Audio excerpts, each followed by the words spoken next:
everybody be safe. Looking good.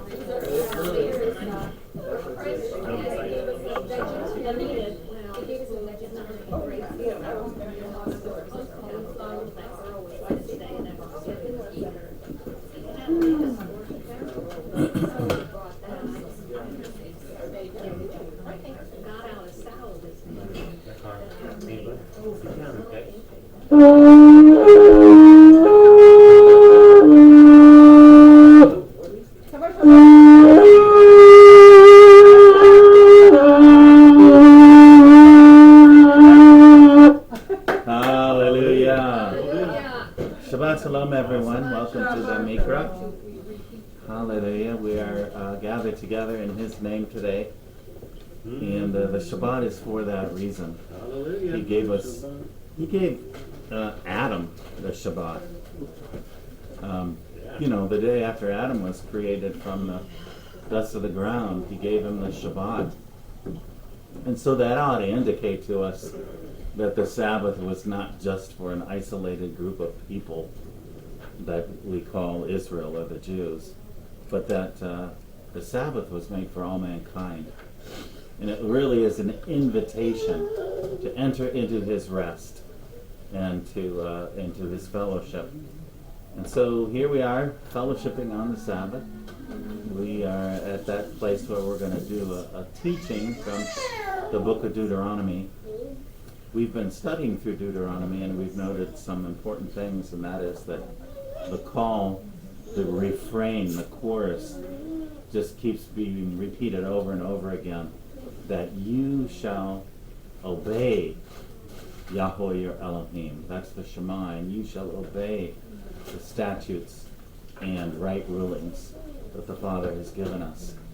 And this is what it's all about. I mean, the 10 words, the 10 commandments are kind of a capsule form of the covenant commandments that the Father has given us to live by.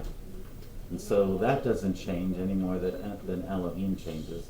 Elohim hasn't changed his mind about how he wants to be worshipped. He is the creator God.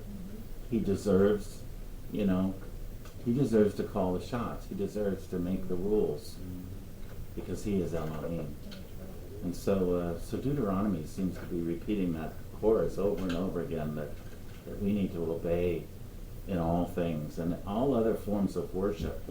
That the first commandment is, you shall have no other gods before me. That's the very first one listed. And that puts an emphasis on the importance of worshiping Him and only Him, our Creator Elohim, and have nothing to do with other forms of worship. And we've talked about that over the weeks as well, that we're not only are we supposed to break down their idols and their asherim and tear down all the implements of worshiping of the pagan gods, but we're also not even to look into how did they worship their God, so that we can go and do the same thing with Yahuwah our Elohim. He doesn't want us to worship Him in their way and to have nothing to do with it. And so Deuteronomy 13 is kind of a further development of that theme of how we should worship Elohim and how we can recognize what comes from Yahuwah and what does not.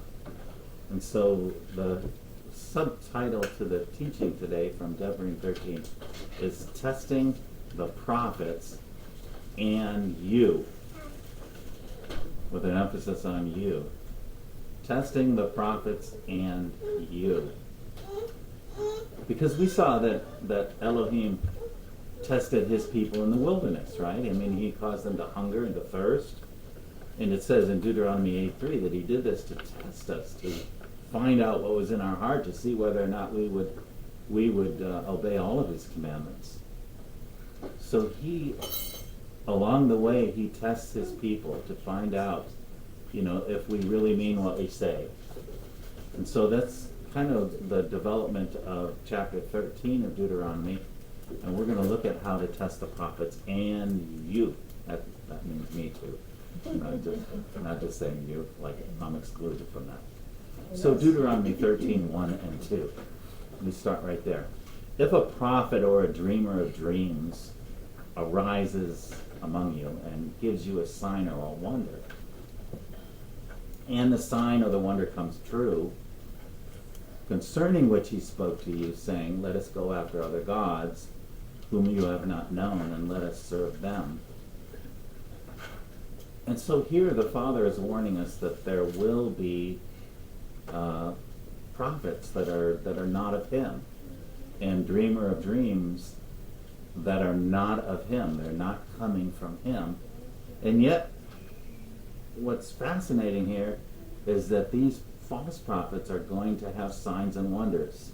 They're going to be able to perform miraculous acts as though to authenticate who they are and what they're saying. And yet, the Father is telling us here that if this prophet or dreamer of dreams shows you these signs and wonders, and he says, I'm showing you this sign or wonder so that you can come with me, and we're going to go follow other gods that were not known in Israel, and we're going to go serve them. The Father is warning us that this can happen, and that we need to be aware of it.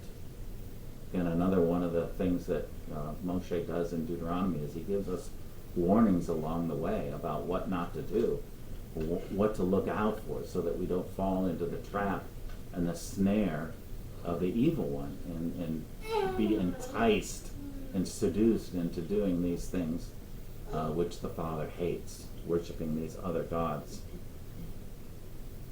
So the first commandment, as we saw in Exodus 20, is I am Yahweh your Elohim, who brought you out of the land of Mitzrayim, out of the house of slavery. You shall have no other gods before me. We see this repeated in Devarim 5, where Moshe is reiterating what happened 40 years earlier at Sinai, and all the events that took place at that time. And so again, the first commandment, first and foremost in having Yahweh as our Elohim, is to have no other gods beside him or before him or in place of him. We're not supposed to elevate any other entity above him. He is to be our Elohim. He is our Elohim. And we're to treat him that way. We're not going to have competing Elohim in our midst, and we're not going to have other entities that, we're going to weigh it out. Well, what does Yah say, and then what does this other God say? We'll have none of that. He does not want us to have any of that.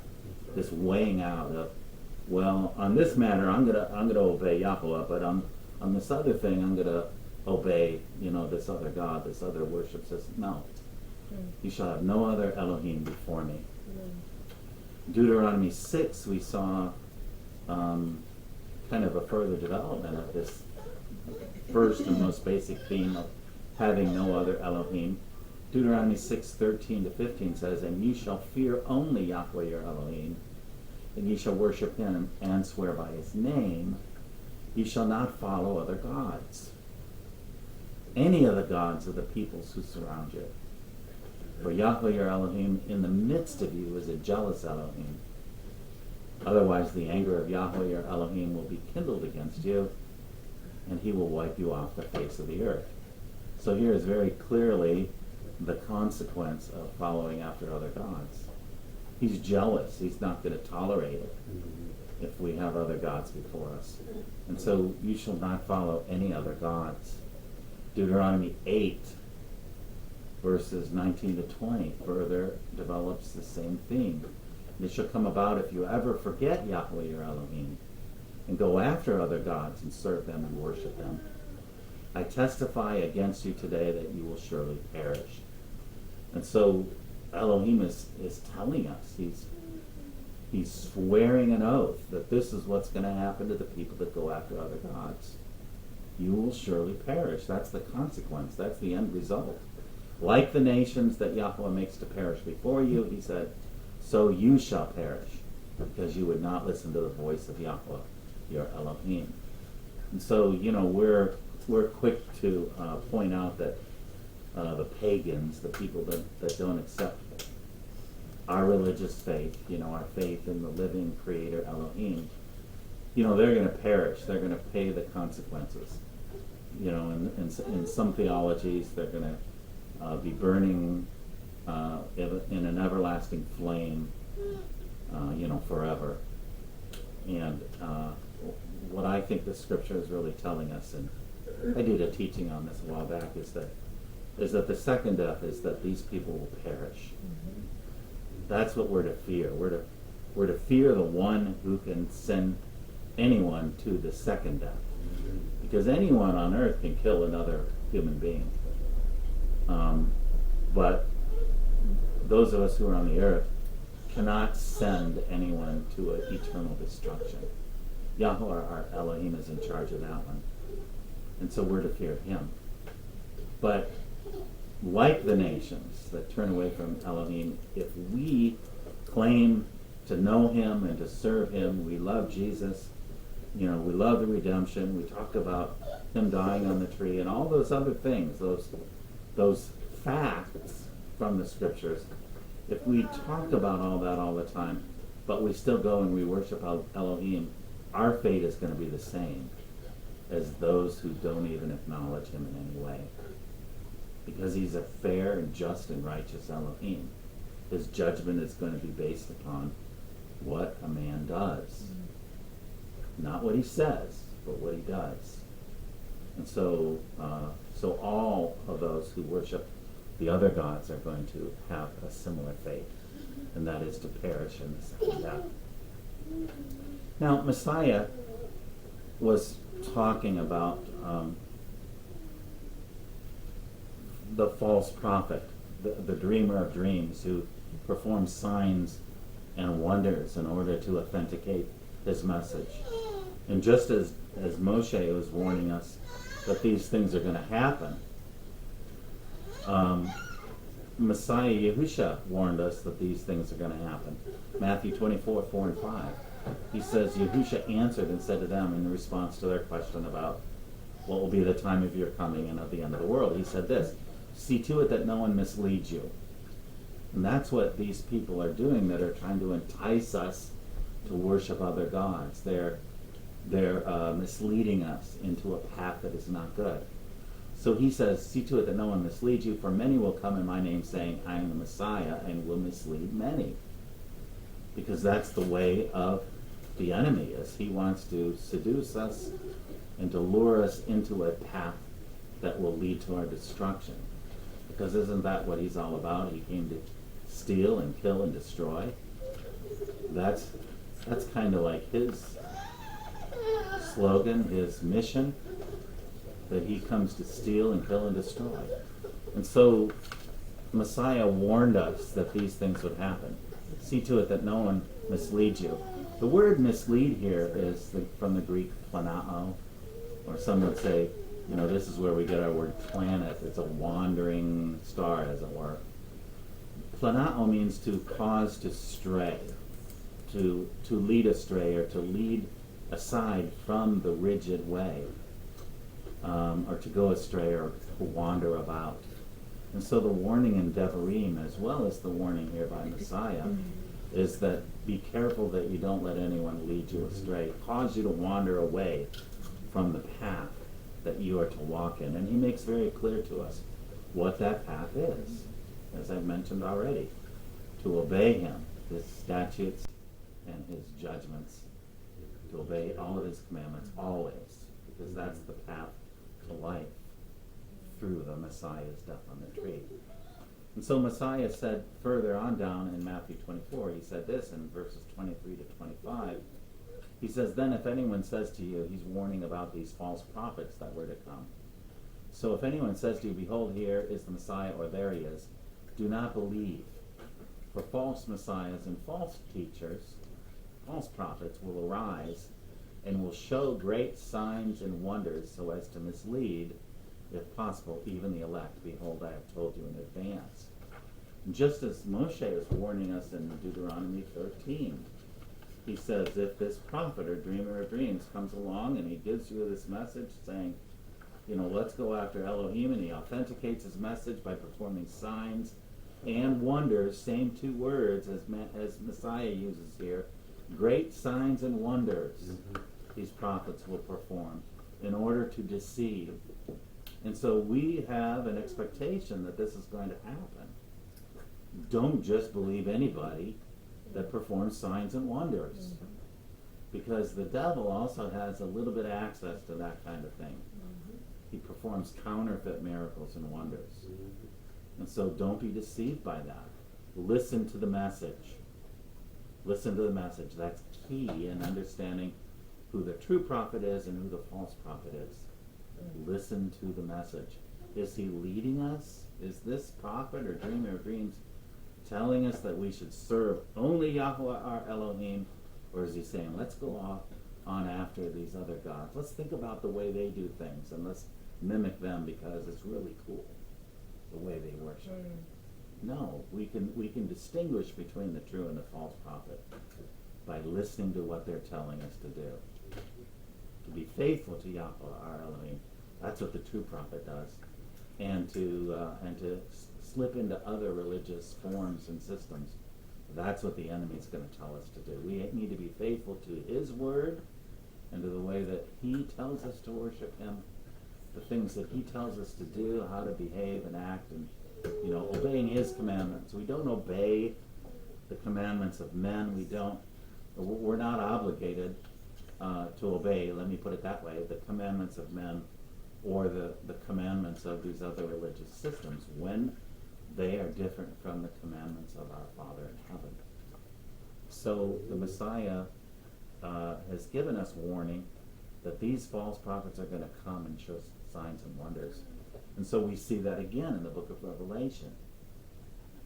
Because everything we see in the Old Testament, right, and I've said this 1,000 times, we see repeated in the messages taught in the New Testament.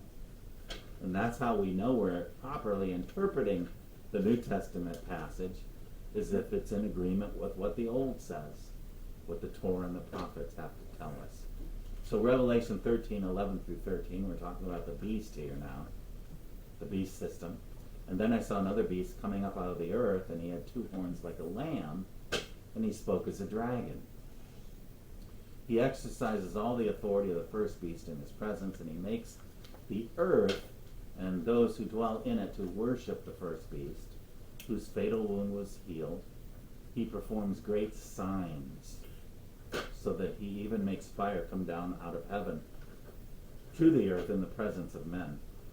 And so the beast system, like the false prophet we read about in Devarim 13, is going to perform signs, great signs. He's going to deceive a lot of people through these great signs. They're going to be thinking, people that don't know the warning and the message of Scripture, who haven't studied their Torah, they're going to think that because this guy's performing these fabulous signs and wonders, that he must be the true God, right? He must be the true God. No, that's not so. And our Father who loves us is warning us not to fall for that deception in the last days. Continuing on, in verse 14, Revelation 13:14, he goes on to say, and he deceives those who dwell on the earth because of the signs which it was given to him to perform in the presence of the beast, telling those who dwell on the earth to make an image to the beast who had the wound of the sword and has come to life. So this beast system is a false god. Okay? And the second beast is deceiving the world through these miraculous signs. And the message he's telling them is go and worship this other guy, this other god, which is exactly what Elohim told us not to do. He says, don't be deceived by that. Worship me and only me. Don't worship the pagan gods. Just even though their prophets will show you signs to do so. And so, back to Deuteronomy 13 and verse 3, kind of continuing the thought. When I read verses 1 and 2, that wasn't the end of the sentence. Verse 3 is kind of the end of the sentence here, and he says, you shall not listen to the words of that prophet or the dreamer of dreams. For Yahweh your Elohim is testing you. He's testing you to find out if you love Yahweh your Elohim with all your heart and with all your soul. And so, like I mentioned earlier, he tests us in a lot of different ways. And this is another one of the ways that our Father is testing us. We know that our enemy wants to deceive us through this, but the Father is allowing this in order to test us to see what's in our heart and whether or not we're going to believe what he said and whether or not we're going to worship the way he told us to worship. So he's testing us. The false prophets are testing the world, and the world is going to fail because that's what the prophecy said in Revelation. He's going to deceive the whole world, and I suspect and believe that it's actually going on right now. It's not something that we're to expect in the future. It's happening right now in the world. Is the other systems of the world being led by the enemy of our soul is bringing about a great deception upon the earth. You know, and all the stuff we read about in the news and from the so-called media is designed to deceive us into doing something that will draw us away from our Elohim, that will cause us to submit to this other God entity, one world government, or Satan, or whatever you want to label this thing. And we're warned. Messiah warned us. He said, "Look, I told you ahead of time." Mm-hmm. And Moshe warned us. He said, "Don't fall for the deception. Signs and wonders are not the all in all." Mm-hmm. Because even the enemy can do those things. We saw that in Pharaoh. Pharaoh's magicians were able to mimic some of the signs that Moshe gave. Not all of them, but some of them. Mm-hmm. They looked like that they had their act together. And the people of Egypt, listened to Pharaoh and to his magicians because they could perform signs. But the real test is in listening to what Yahweh said and doing what he told us to do. But, verse 5, Deuteronomy 13:5, but that prophet or that dreamer of dreams shall be put to death. I think that this might be a commandment to the sons of Israel to put the false prophets to death. But even in our times when we don't have the authority or the permission to put people to death because they worship other gods. In fact, our nation supports that. That's what the Constitution's all about. It's about that freedom to worship however you want, whomever you want, without repercussion of the government telling you can't do that. Allegedly, that's supposed to be what the Constitution is telling us. And so even our nation kind of supports this idea that you can believe and do and worship in any way that you desire. But the Father says that the false prophet and the dreamer of dreams will be put to death. If it's not us putting him to death, the Father will put these false prophets to death in the lake of fire, in the second death, which he's promised. So whether or not we are able to put false prophets to death doesn't matter so much in the long run, because the Father's going to take care of it. He's going to sentence them to the second death. Because, and this is the reason why that prophet needs to be put to death, because he has counseled rebellion against Yahweh your Elohim, who brought you from the land of Mitzrayim and redeemed you from the house of slavery, to seduce you from the way in which Yahweh your Elohim commanded you to walk. And so you shall purge the evil from among you. There's a couple things in this verse that we need to unravel. He has counseled rebellion. The word rebellion there, in Hebrew, sarah, but it's not to be mistaken for the name of Abraham's wife, Sarah. It's actually Sarah spelled differently than Sarah in Hebrew, even though it sounds the same. Sarah, with the Samic as the first letter, the one that sounds like the letter S to it. Excuse me. Whoa. The word sarah means disobedience or revolt or apostasy.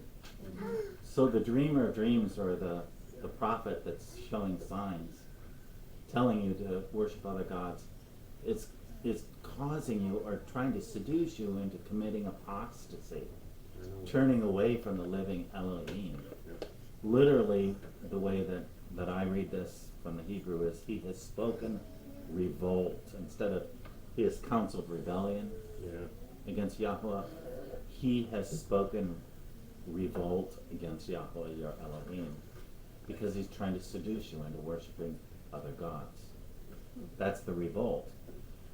Paul talks about this revolt in 2 Thessalonians 2. Again, once again, we see elements of this teaching in Deuteronomy 13 reiterated in the New Testament teachings. And so in 2 Thessalonians 2, 1 through 3, Paul says this, "Now we request, brothers, with regard to the coming of our Master Yahushua Messiah and our gathering together to him." A couple of subjects about which we just talked about several days ago at Yom Teruah. Okay?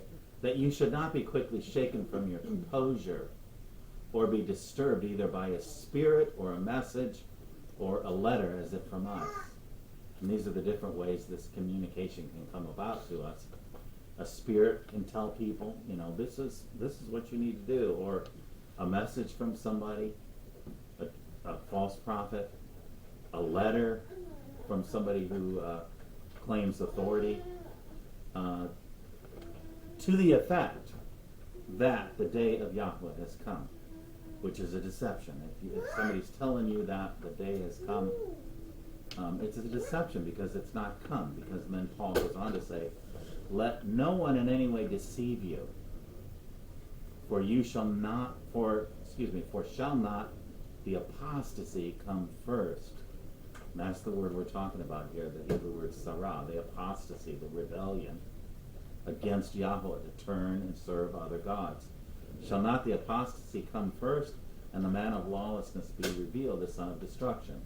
So the day of Yahweh cannot occur until these events happen first. The apostasy, which I believe is again going on in our own day, and the man of lawlessness be revealed. Now, depending upon who you identify as the man of lawlessness, that has not yet occurred. And so we know that the day of Yahweh has not yet come. Because what Paul says is these events have to occur first. So don't let anyone deceive you about any of your doctrine, about what the scriptures teach, because it's very clearly laid out. Even the Messiah laid out these events in Matthew 24, where he said these are the things that have to happen first. And then, after all that takes place, at the end of the tribulation of those days, then you will see the sign of the Son of Man in heaven. And he will send his angels out with a great trumpet call and gather his elect from the four corners of the earth, and he himself will come down in a cloud as the reigning and ruling king of earth. Don't let anyone deceive you. Is Yahushua? Now here's another question in regards to the deception that's going on. Is Yahushua turning you away from Elohim? Now, the reason that I need to talk about this for a second is because this is precisely what some believers, even Messianic believers, are saying, and that's why they reject Yeshua, as they call him, or Yahushua, as I call him, as the true Messiah. And the Jews reject him for the same reason. Many Christians portray Yahushua as starting a new religion with new laws and a new or different way of life to be followed, following his own example. Is this possible? Is it possible that Yahushua is doing this? Because I think quite clearly, if Yahushua is introducing a new law and a new religion to us, and a new way of life, then he is most definitely a false prophet. And that's clear. And so what people think of Yeshua is important, because they're going to They're listening to other voices. They're listening to Jewish voices that reject Yeshua as the Messiah. And they're proclaiming that we need to just go back to the Torah and forget all about this Jesus person because he's not the real deal. And that too is a huge error, and it's going to lead people into losing their everlasting life and all the privileges connected with it. So we need to at least take a moment, which is all I want to do today, and examine whether or not Yahushua is turning us away from Elohim and to serve other gods, to have another religious way.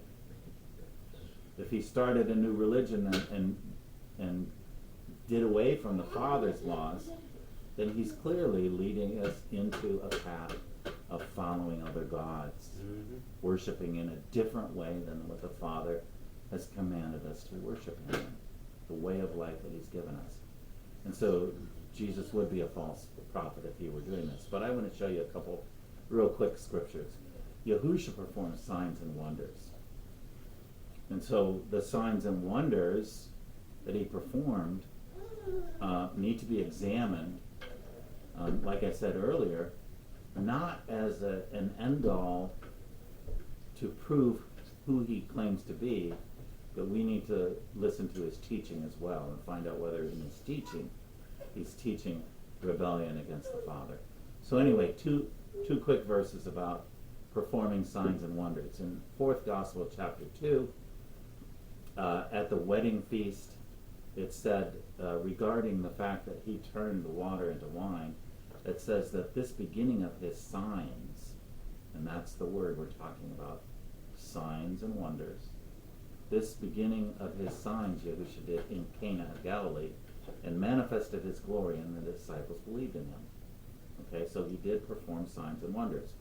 Again, Matthew 11, and these are only two quick verses out of like dozens and dozens and dozens of verses where it describes the signs and wonders, the miracles, the healings, the raisings from the dead that the Messiah performs. But Matthew 11, 4 through 5 says this: Yahushua answered and said to them, that is the disciples of Yohanan, go and report to John what you hear and see.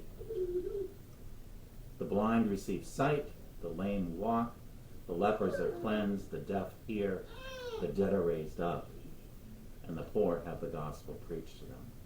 So he clearly, and everyone knew it. Even his enemies and adversaries knew that he was performing great and wonderful miracles and signs. In fact, they said in the episode about the man who was born blind who was healed, they said, it's very clear that a notable miracle has been done here. Even the Pharisees admitted it.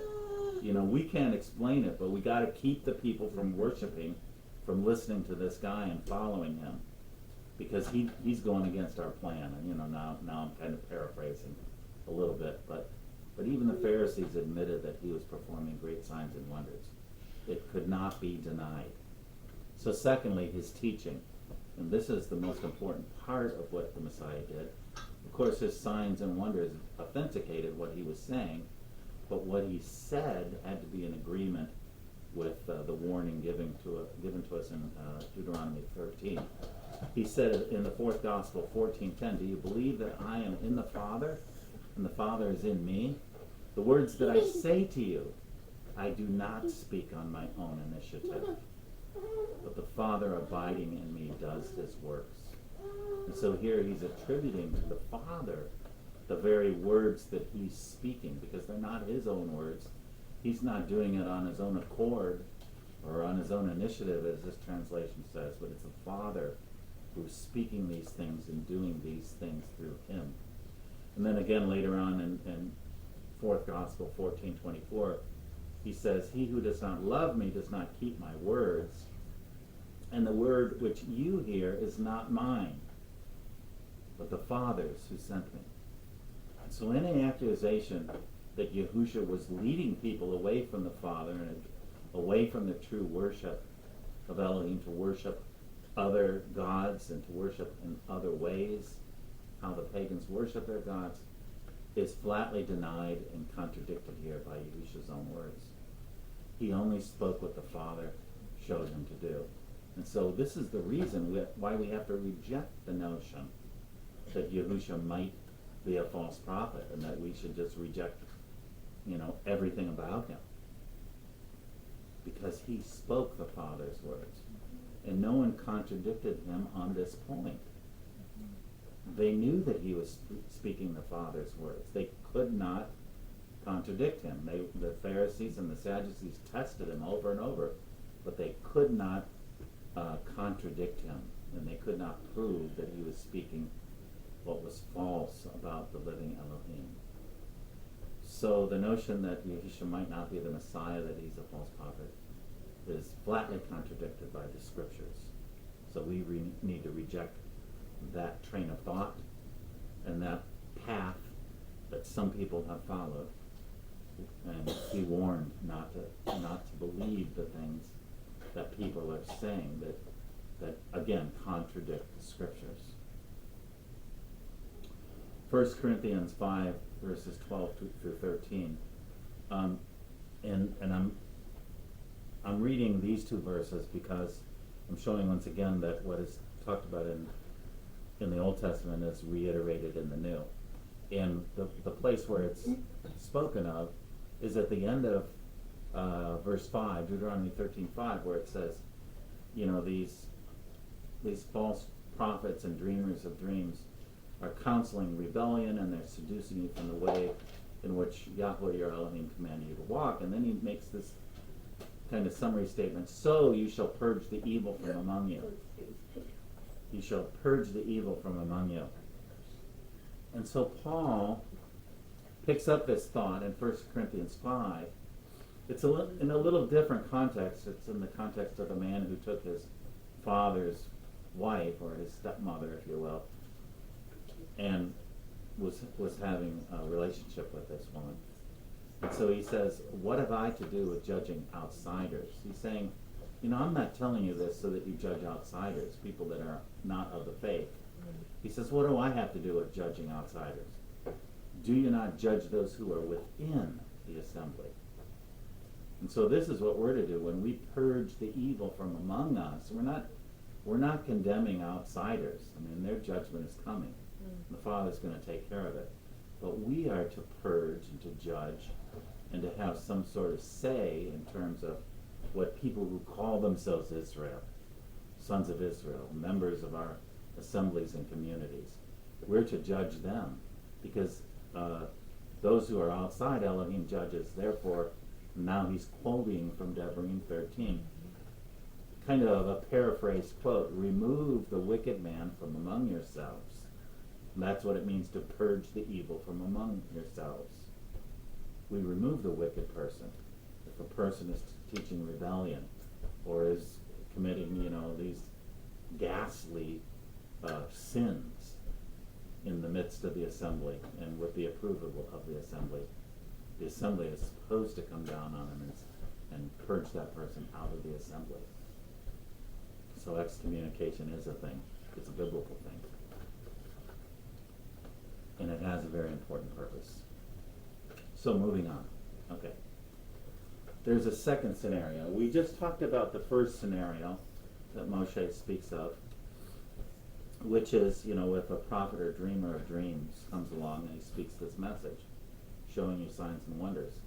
Now he moves on to a second scenario in verses 6 and 7. He says, if your brother, your mother's son, or your son or daughter, or the wife you cherish, or your friend who is as your own soul, entice you secretly, saying, let us go and serve other gods whom neither you nor your fathers have known, of the gods of the peoples who are around you, near or far from you, from one end of the earth to the other end.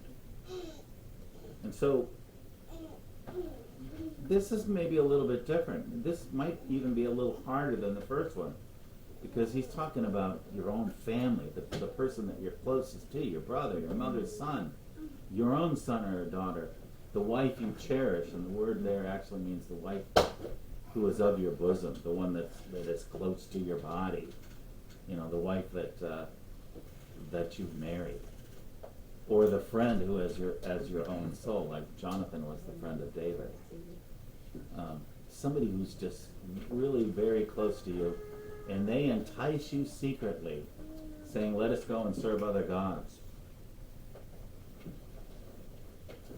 Do we overlook a brother or a sister or a son or daughter in these cases and say, well, he's my own flesh and blood, she's my own flesh and blood, I can't treat her the same as I would somebody who's trying to seduce me to serve other gods. He says, you shall not yield to him or listen to him, and your eyes shall not pity him, nor shall you spare or conceal him. But you shall surely put him to death. Your hand shall be first against him to put him to death. That is, if you're the one that discovered this about this close relative, this close friend. Your hand shall be first to put him to death, and afterward the hand of all the people. So even somebody who's extremely close to you, we are not to pity them. If they're trying to lead people astray into false religion, which is going to take our own life from us, and the life of those who are trying to follow Yahweh faithfully, then we need to treat severely people that want to lead us astray and go follow other gods.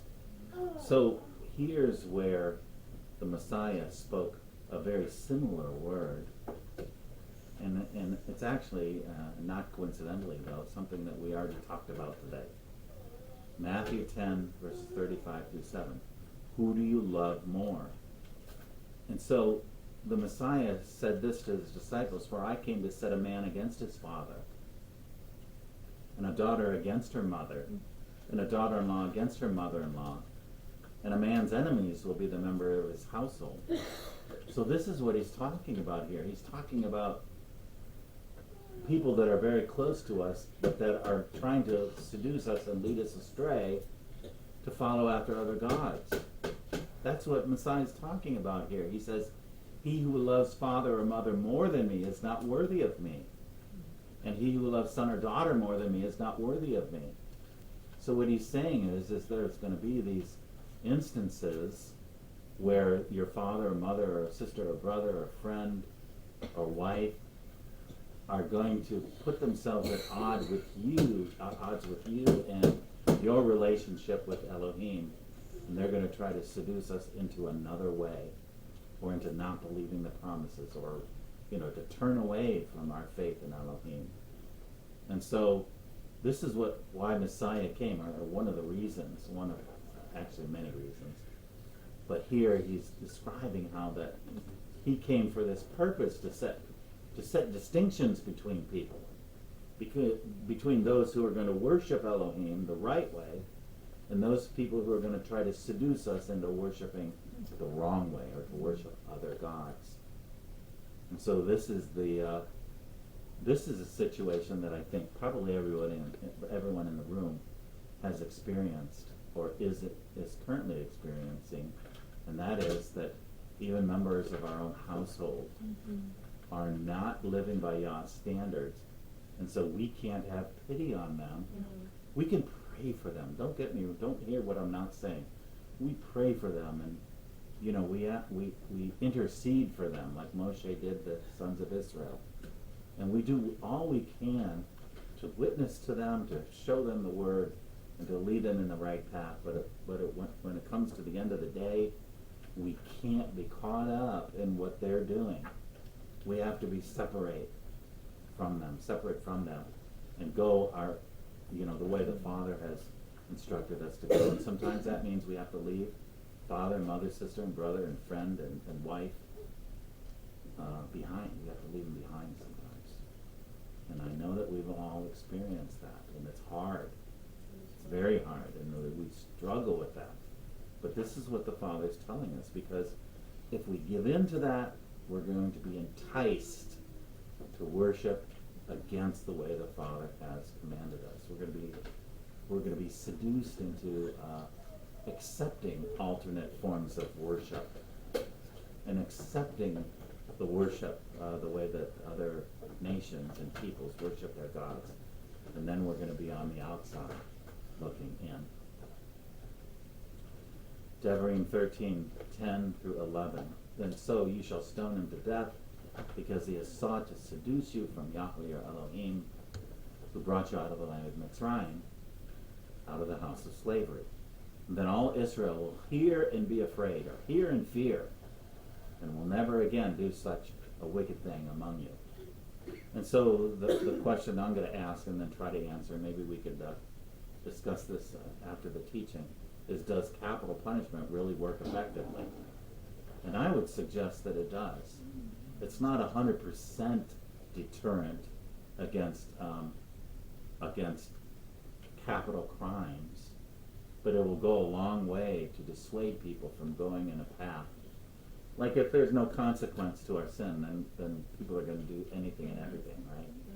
But if there's a consequence to pay, if there's a capital punishment, if you're going to be put to death because of your sin, then people are going to think twice about it.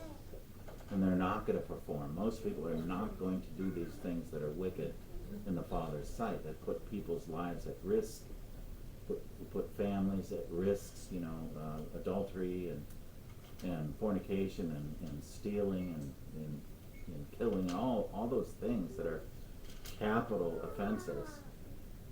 I think capital punishment does work pretty effectively, even in our own world, and yet the world, at least those who are liberal thinking, don't want anything to do with capital punishment. They want to have mercy on people that have killed other people and who have committed atrocities, and yet the Father says, have no pity on them, have no compassion on them. So really, once again, very different what the Father teaches us to do and how we should be thinking and what the world does and the way that they think.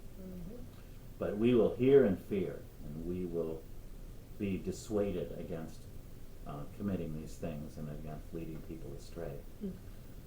The case of a city following the false prophet, and this is the third scenario that is brought up in this chapter, and then we kind of finish up with this.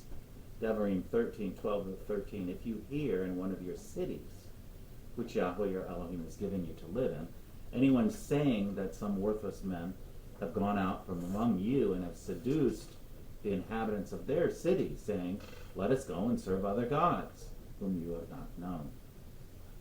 Deception is a spiritual seduction. I want to point that out. And this seduction, I looked this up in the dictionary just to kind of give an agreed upon definition of the word seduction. It means to attract or lead someone away from proper behavior or proper thinking. And a synonym for this word is to lure. So seduction isn't just sexual in nature, but it's spiritual in nature. It's leading someone astray from the correct behavior that they should be walking in. To lure them away by introducing thoughts of, this is going to be great to worship God this way. This is going to be fabulous because look at the way this religious group of people does it, and look at what a good people they are. So it's a luring away. It's a deception to draw us away from what Yahweh has told us to do. And we need to be careful about not falling for those deceptions. Verses 14 and 15, then you shall investigate and search out and inquire thoroughly about this city. The whole city has gone astray and are going to worship other gods. So you investigate and search it out and inquire. You don't just execute a punishment on them on the basis of somebody's individual witness. Oh yeah, this is happening. But you got to go investigate it. If it is true and the matter is established that this abomination has been done among you, you shall surely strike the inhabitants of that city with the edge of the sword, utterly destroying it and all that is in it and its cattle with the edge of the sword. So I'm going to pick up the finishing up of this thought in a moment, but I want to step back again and look at something that the Messiah said. And it's not exactly in the same vein, but when I read this, you shall investigate and search out and inquire, which literally from the Hebrew says to seek and to search and to ask. I thought of this saying of the Messiah where he said, ask and it will be given to you.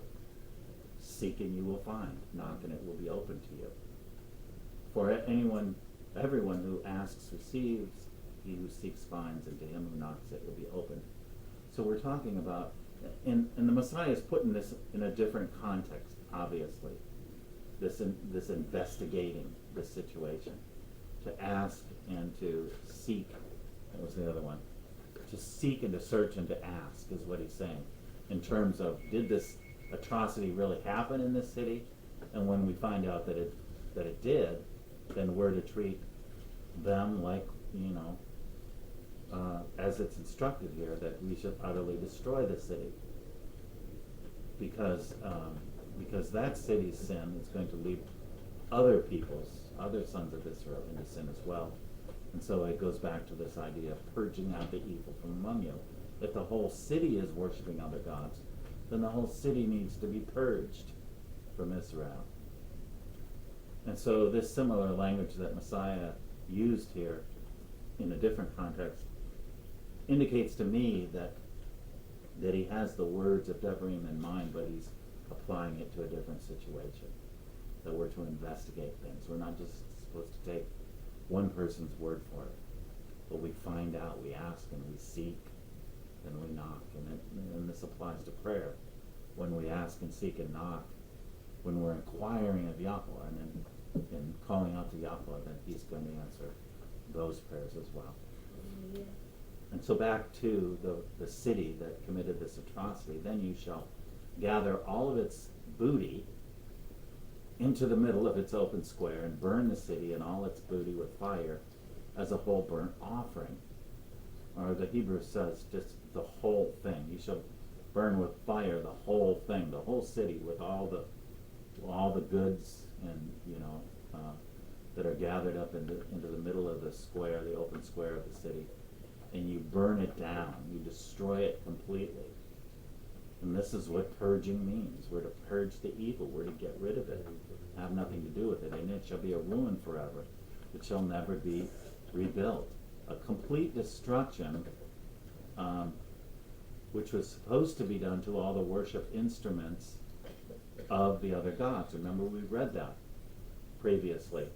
Is that we're to completely destroy all the city. That's what it means when our translation said, put a ban on the city or put a ban on, those people. It means to completely and utterly destroy them. No one lives, no one survives it.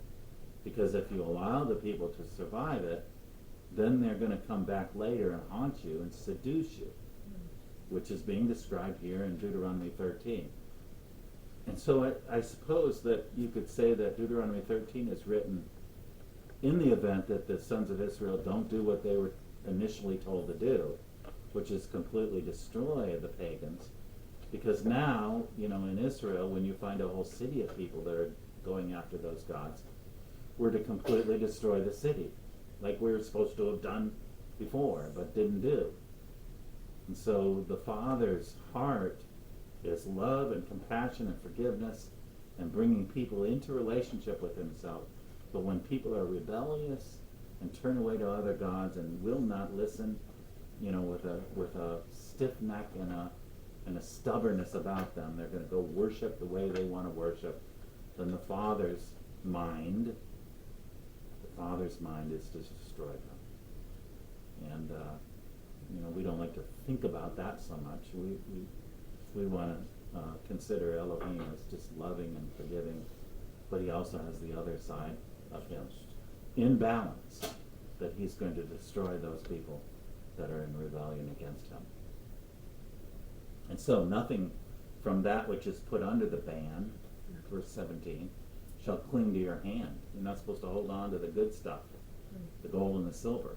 And we saw that played out in the book of Joshua with Achan and the sin of taking some of the booty and hiding it under his tent. You remember that story? Mm-hmm. Yeah. And so it's not to cling to your hand in order that Yahuwah may turn from his burning anger and show mercy to you and have compassion on you and make you increase just as he swore to your fathers. Because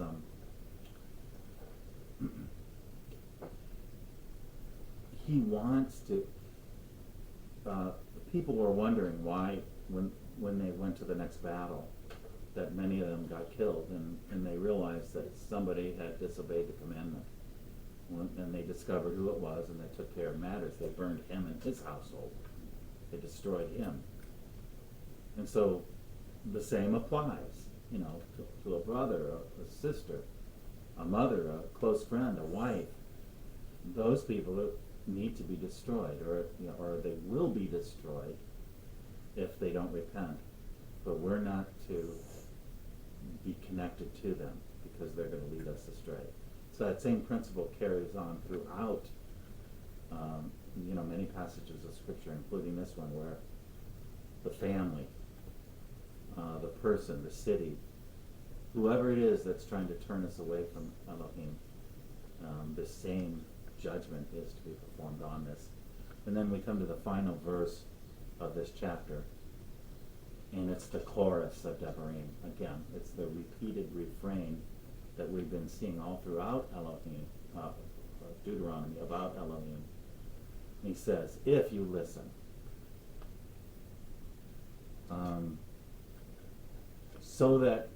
Picking up the thought, so that he may turn from his anger and show mercy to you and have compassion on you. And then here's the final verse. If you will listen to the voice of Yahweh your Elohim, keeping all his commandments, which I am commanding you today, and doing what is right in the sight of Yahweh your Elohim. So this is the conclusion of the matter, is that these are the judgments and the ways that you are to handle situations of sin that spring up among you, whether it be an individual false prophet who's trying to lead you astray, or a brother or sister or a close family member who's trying to lead you astray, or a whole city of people that are trying to lead us astray by following other gods. This is the way the sons of Israel were to handle those situations, because the Father wants to show compassion and mercy, and he wants to love us. But it's on the condition that we listen to, we shema, we obey the voice of Yahweh our Elohim and keep his commandments, which he has instructed us to do. So 3 points as a summary real quick. The false prophet can be easily identified. He's the one that's going to try to turn you away from the right path and from obeying the commandments of Yah. And sadly, and I don't even want to say this, but I have to, is that this is what so many of our brothers and sisters in the faith who call themselves Christians are doing. They're trying to change the way that we worship God and lead us astray. And that's why it's so easy to identify them. Once we know this information, we can easily identify the false prophet and the false teacher, the one who's not following the path of the Father. It's by what they're telling us to do. It's the doctrine they're teaching us. Secondly, anyone who tries to lead you to worship other gods must be destroyed. Another principle of Scripture. And thirdly, we must be faithful to walk in Abba's ways only. And that's the summary of Devarim 13, taken down to an individual level, that we're not supposed to have anything to do with other forms of worship. So that's it for me. And so now it's your turn. Questions and comments on the teaching today. Ms. Adia, go ahead.